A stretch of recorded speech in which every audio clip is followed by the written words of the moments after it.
called The Worst Case Scenario of Love at First Sight. Sarah ambles into the local branch of her generic bank. 4 years ago, it was just a bank, but there was a promotion where you could get a free toaster if you set up a checking account, so now it is Sarah's bank.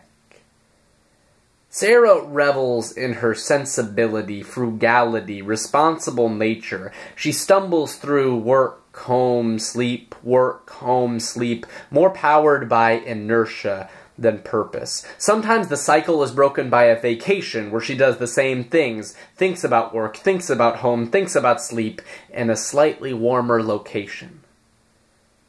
Her life is a thing that has not quite happened yet.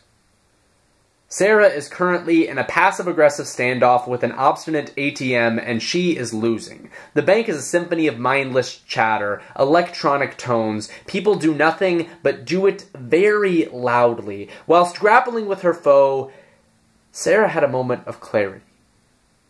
An epiphany in a hurricane. Without realizing it. Pushed by circumstances entirely out of her control, Sarah had become boring as hell.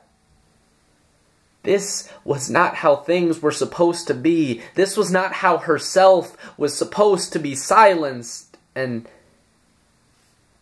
then he entered. Tall. Handsome. He was Hercules in a hoodie and skinny jeans. He wore sunglasses, but underneath she just knew that he had those gorgeous, sensitive eyes. She knew in the way he walked. Cautious, taking in all around him, all shifty eyes and fidgets, all purpose, no inertia. He shuffled across the floor, and Sarah's heart leapt because she thought he was headed for her, and he was perfect.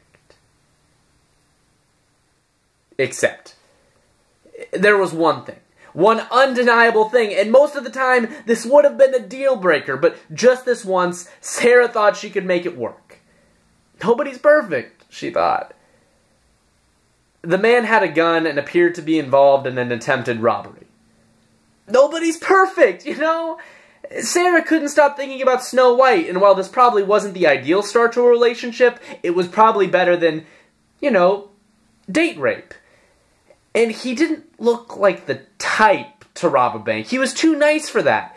He had a slight stutter when he ordered around the tellers, and it was really cute, and she had to stifle laughter, and this earned her an angry look from the John Dillinger heartthrob, and she scolded herself because he probably thought she was an idiot. "It's something funny?" he stammered, foaming at the mouth, presumably not in the mood for love. He turned the gun to her, and she was really disappointed because it seemed really early in the relationship to be having their first fight. "I see where you're coming from, but I really don't appreciate that tone," she said, trying to compromise, and he turned away confused. Sarah was entranced.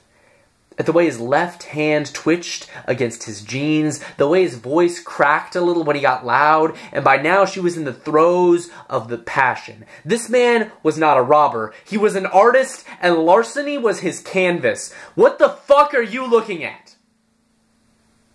She was now the center of attention in what looked like an ill-advised outtake from Love Actually. "I'm sorry. I never actually caught your name," she finally spit out.